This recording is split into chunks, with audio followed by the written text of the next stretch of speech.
इतना कमजोर था उसका तौहीद पे अकीदा कि मैंने अली पढ़ा और उसे अल्लाह लगना शुरू हो गया।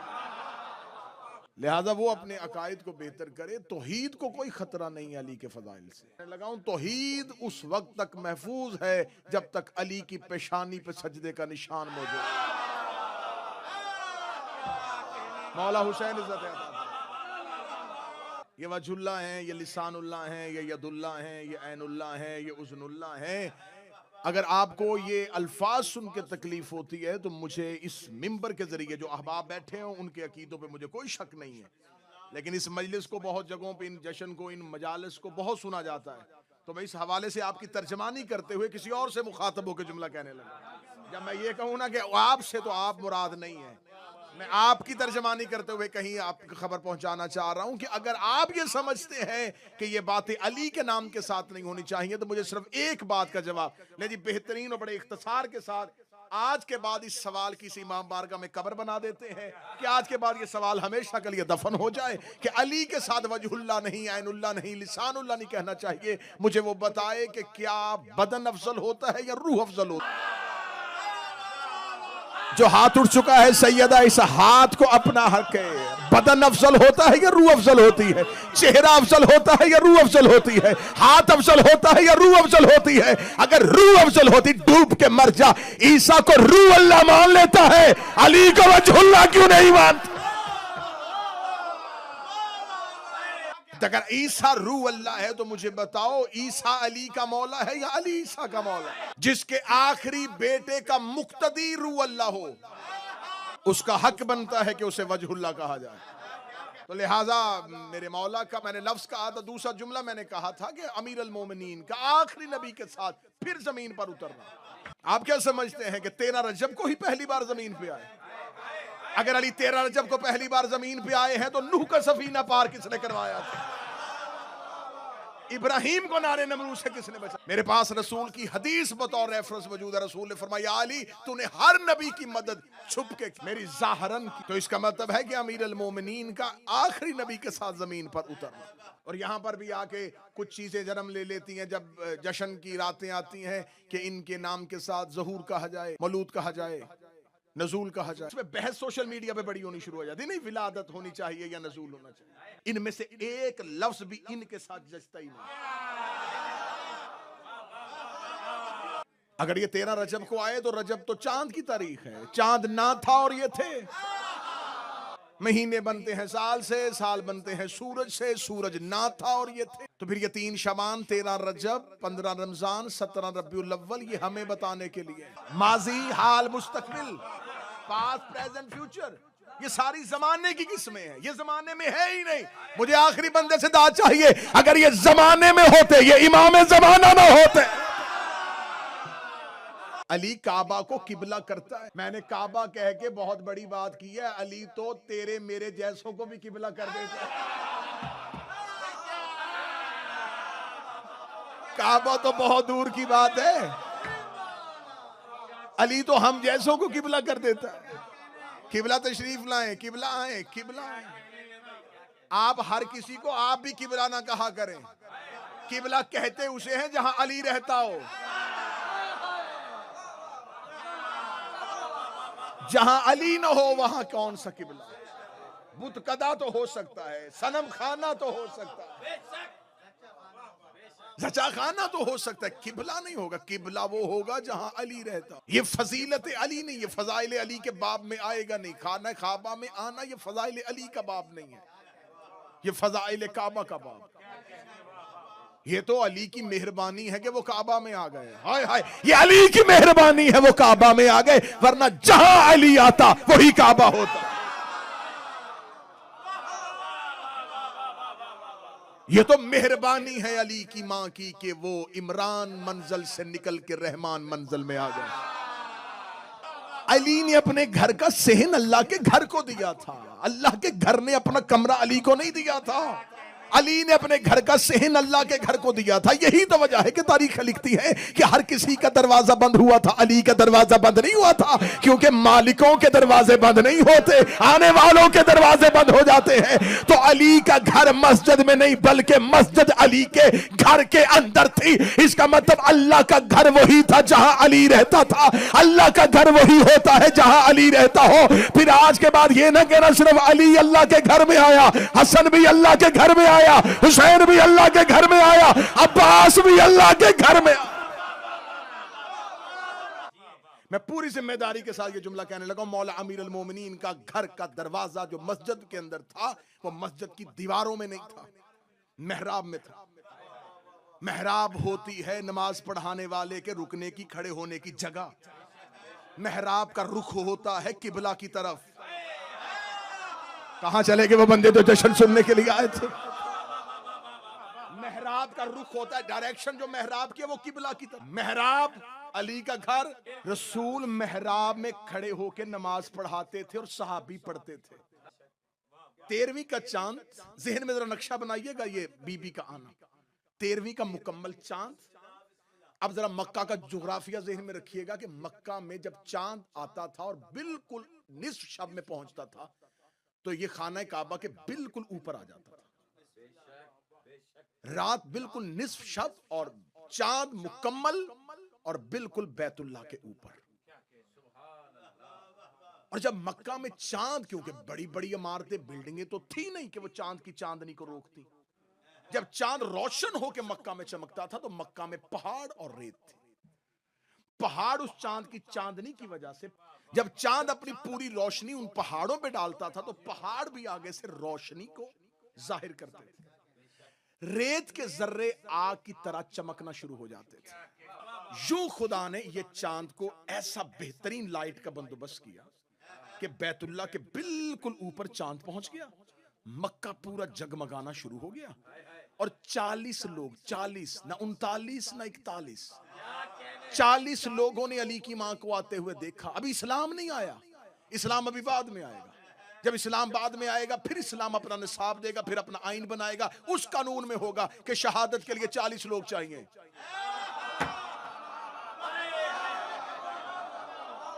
ये 40 लोगों की गवाही का ये निसाब शहादत अभी नहीं आया। अभी उन 40 लोगों ने एक दूसरे को हैरत में देखा, ये साया किस तरह था, या वो साया चलता हुआ रुकने यमानी के करीब रुका। रुकने यमानी के करीब रुका। ये हजरत अब्बास इब्न अब्दुल मुत्तलिब कहते हैं कि 40 लोगों ने अपने सरों को उठाया और देखा कि ये कौन है जो रुकने यमानी के करीब गया। या रुकने यमानी के करीब जाके उस साये से एक हाथ बरामद हुआ। वो हाथ रुकने यमानी पे यूं रखा, या दीवार काबा फटी। लफ्ज तारीख का है, शोरा तशरीफ फरमा है। जरा बेहतरीन जुमला देखिएगा। ये जुमला हजरत अब्बास इब्न अब्दुल मुत्तलिब का है और हजरत अब्बास इब्न अब्दुल मुत्तलिब उस दौर के बहुत बड़े शायर थे। शायरी हाशमियों के घर से चली है। हशाम ने अपने दरबार में खड़े होकर इमाम वक्त से पूछा था कि आप मुझे बताइए कि आप अपने बच्चों को क्या पढ़ाते हैं। फरमाया हम नसर में फदक का खुतबा पढ़ाते हैं, नज़म में दीवाने अबू तालिब पढ़ाते हैं। तो हजरत अब्बास इब्न अब्दुल मुत्तलिब ने कितना खूबसूरत यहां पर लफ्ज इस्तेमाल किया। वो कहते हैं कि जो ही वो साये ने यूं दीवार काबा पे हाथ रखा, दीवार फटी। वो मस्तूर ने काबा के अंदर ऐसे पांव रखा जैसे शाह सवार रकाब पे पांव रखता।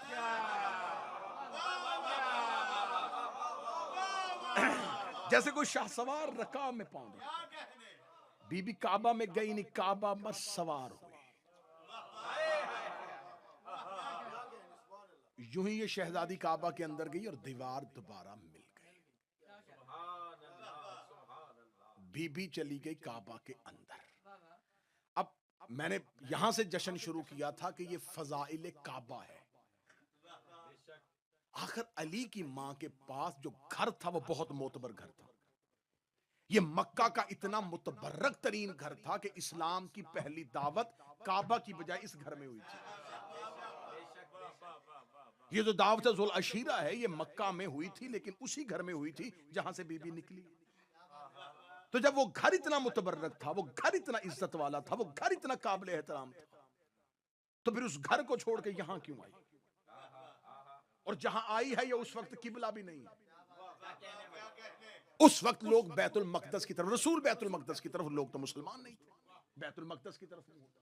लिहाजा ये गुत्थी सुलझने वाली है कि आखिर ये राज क्या था कि बीबी के पास इतना इज्जत वाला घर होने के बावजूद बीबी काबा ही में क्यों आई? और दूसरी गलतफहमी जो कहा जाता है कि बुत खाना था, बुत काबा के अंदर नहीं थे, बाहर वाले दीवारों पे थे। शहजादी खाना काबा ही में क्यों आई? जो नौजवान नस्ल बैठी है, ये काबा जो है ये जमीन का सेंटर है, ये मरकज है। इसे हजरत इब्राहिम ने बनाया नहीं, हजरत इब्राहिम ने सिर्फ इसकी दीवारों को उठाया है। बुनियादें पहले से थी, फाउंडेशन पहले से मौजूद थी, नींवें थी, दीवारें इब्राहिम ने उठाई। इस खाना काबा को सबसे पहले हजरत आदम को जब जमीन पे उतारा गया, तो हजरत आदम ने जमीन जब खुदा ने बनाई, मौला अली का नहजुल बलागा में पहला खुतबा पढ़ लीजिएगा कि मौला ने फरमाया ये जमीनें और आसमान कैसे बने। अमीर अल मोमिनीन फरमाते हैं कि खुदा ने जब कुछ भी नहीं था तो एक मादा था, कुदरत की नादीदा निगाहों ने उस मादे को देखा। ये जुमला मेरा नहीं है, मौला अली का है। काश कोई एक बंदा होता जो नादीदा निगाहों को समझ लेता। ना देखने वाली निगाहों ने उस मादे को देखा। वो मादा जलालते इलाही से पानी पानी हो गया। जब वो पानी पानी हो गया तो वो पानियों से जमीनें बनाता गया और उसके उड़ते हुए बुखारा से आसमान बनाता गया। जमीन पे जो पहली बार, ये जिस जमीन पे हम बैठे हैं, ये जमीन नहीं, ये बिल्कुल पानी था। जब हजरत आदम को जमीन पर उतारा गया तो हजरत आदम जब जमीन पर पहुंचे तो ये बिल्कुल एक पानी की तह थी। हजरत आदम ने कहा मेरे मालिक मैं इस पे चलूंगा कैसे, रुकूंगा कैसे? खुदा ने फरमाया मैं तुझे एक इस्म तलावत करने के लिए दे दूं, उस इस्म को पढ़ और पानी पे चल। हजरत आदम ने वो इस्म पढ़ा और पानी पे पांव रखा और पानी ठहर गया और जमीन की शक्ल इख्तियार कर ली। हजरत आदम उस इस्म के जरिए पानी पे चले। यहां पर मुझे एक वाकया याद आ गया कि मौला अली के फजाइल के बाब में कि मौला अमीर अल मोमिनीन एक दफा एक नदी के किनारे चल रहे थे, या उसी नदी के किनारे एक राहिब आ गया। उसने राहिबों वाला लिबास पहना हुआ था। मौला अमीर अल मोमिनीन को देखा, वो ये नहीं जानता था कि ये अली है। उसने नदी में जाके पानी पे पांव रखा और चलना शुरू कर दिया। चलते हुए जब आधी नदी गुजर गया तो उसने कहा कि वो जो शख्स पीछे खड़ा है वो यकीनन हैरान होगा कि कौन है जो पानी में। उसने यूं मुड़ के देखा तो अभी थोड़ी देर पहले जब उसने पानी पे पांव रखा था तो कोई यहां खड़ा था। जो ही उसने पीछे गर्दन मोड़ के पानी पे चलते हुए देखा तो कोई नहीं। उसने कहा अभी तो यहाँ कोई बशर, कोई इंसान खड़ा था जब मैंने पानी पे पांव रखा था। उसने यूं अपनी गर्दन को घुमाया, देखा कि पीछे कोई भी नहीं। जब उसने नदी के दूसरे किनारे पे देखा तो अली उधर खड़े थे।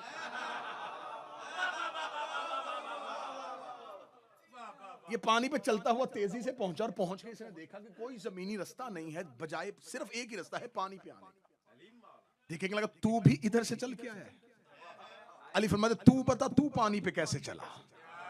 क्या लगा मैं राहिब हूं और मैंने तौरात में उस इस्म को जानता हूं जिसके जरिए से इंसान पानी पे चलता। जो बंदा जश्न सुनेगा सर उठाना, मैं उस इस्म को जानता हूं जिसके जरिए इंसान पानी पे चलता है। अली फरमाते तू सिर्फ उस इस्म को जानता है, मैं वो मुजस्सम इस्म हूं,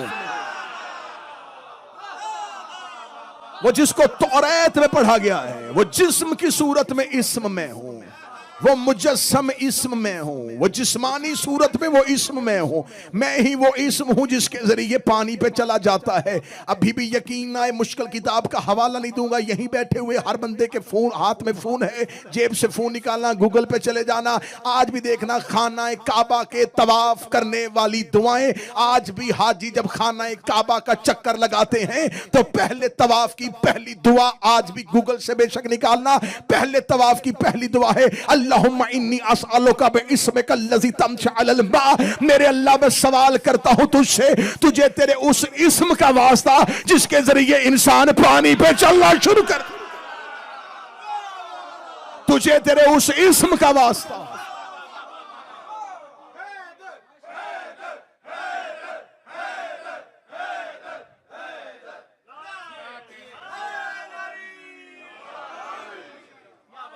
जिसके जरिए इंसान पानी पे चलता है। तो जब हजरत आदम जमीन पे उतरे तो हजरत आदम ने पानी पे पांव रखा और जमीन बन गई, जमीन ठहर गई।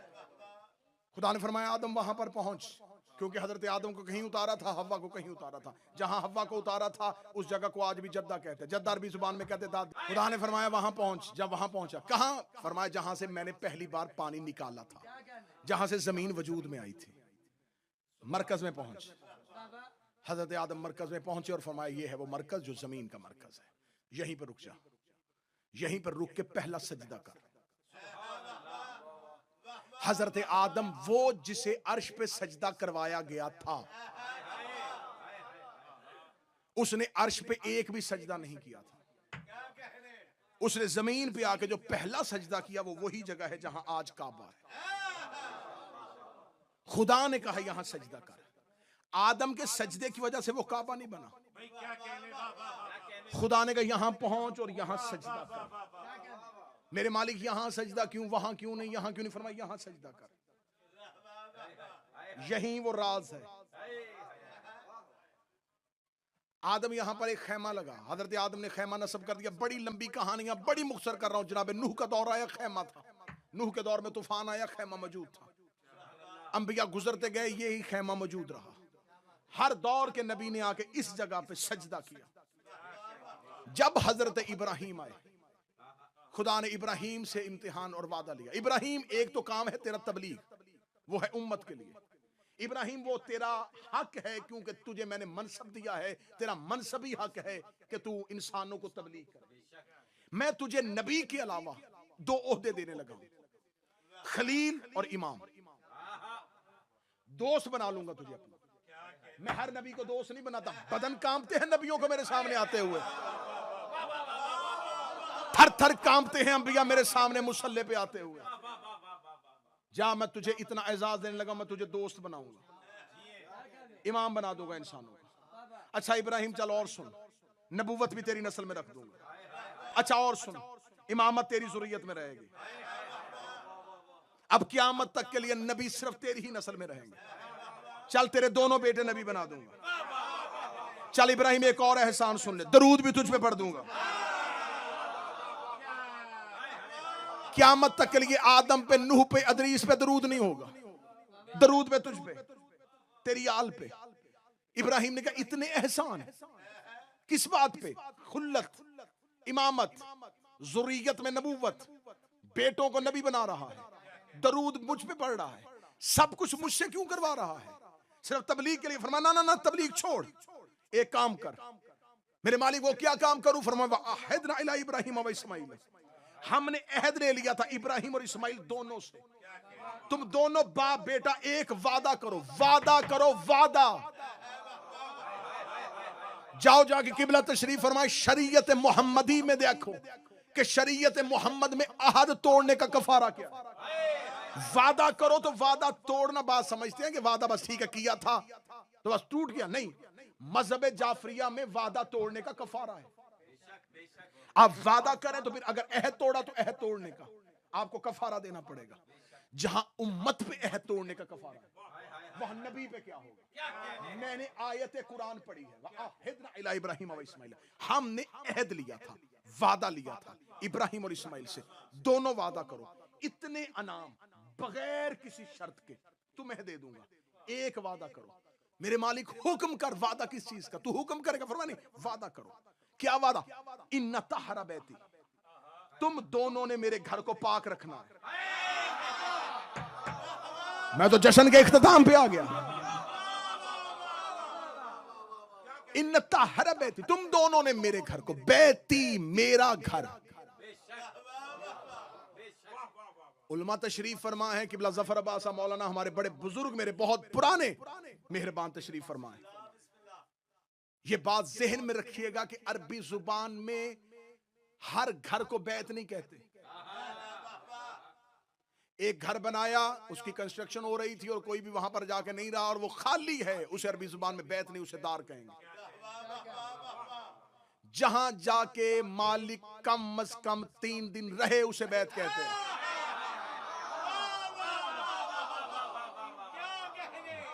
जितने सुन रहे हैं मुझे सिर्फ इतने ही चाहिए, बाकी बोलो बोलो सखी लाल कलंदर में मेरे साथ मिलना। रवायती जश्न पढ़ना होता तो बड़ा मैटर था मेरे पास। यहीं से बीबी का आना पड़ता, रसूल की लोरी पड़ता, पीछे तक बोलो बोलो सखीलाल, हाथ खड़े या अली मदद। लेकिन सिर्फ और सिर्फ जा रहा हूं कि जश्न का कोई ना कोई तोहफा तो एक दूसरे को हदिया करो। बैत उस घर को कहते हैं जहां मालिक कम से कम 3 दिन रहे। खुदा ने कहा ताहरा बैती, मेरे घर को, ये लफ्ज अल्लाह ने किसी नबी के साथ पहली बार इस्तेमाल किया, मेरे घर को बैती, तू आएगा,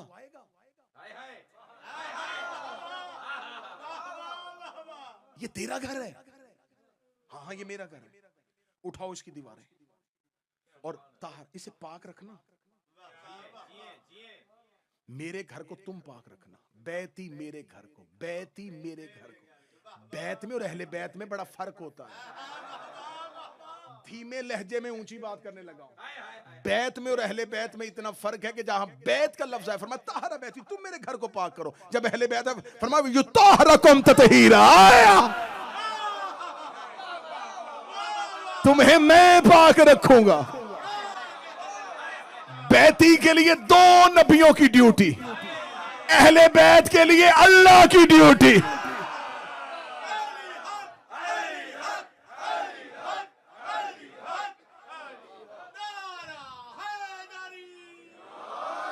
तुम मेरे घर को पाक रखो। कुरान से जश्न, कुरान से सैयदा फातिमा बिनते असद का आना पढ़ने लगा। ताहरा बैती, तुम मेरे घर को पाक रखना। बैती मेरे घर को, बैत अंदर से। आज भी जो बैतुल्लाह है ये खाना काबा की 4 दीवारों के अंदर वाली जगह को बैत कहते हैं। जो बाहर है वो मस्जिदुल हराम है। मस्जिदुल हराम की फजीलत और है, बैतुल्लाह की फजीलत और है। बैतुल्लाह दीवार के बाहर नहीं शुरू होगा, दीवार से अंदर शुरू होगा। खुदा ने कहा तुमने मेरे घर को पाक रखना है, हरम को नहीं, मेरे बैत को, मेरे घर को तुमने पाक रखना है। ले जी जश्न खत्म होने लगा।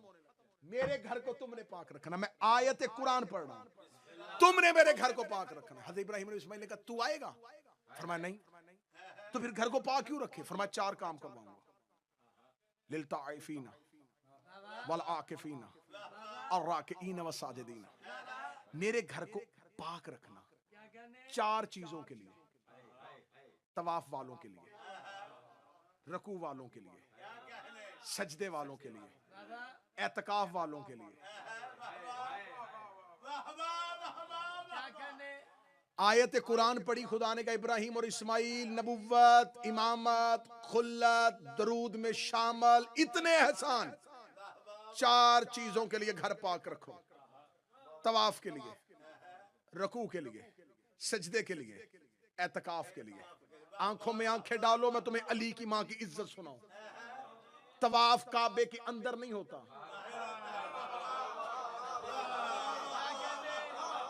काबे के बाहर होता है। खुदा ने ये नहीं कहा था बाहर से पाक रखो, अंदर से पाक रखना। बैती मेरे घर को पाक। तवाफ अंदर नहीं बाहर है, रकू अंदर नहीं बाहर है, सिजदा अंदर नहीं बाहर है, एतकाफ बाहर नहीं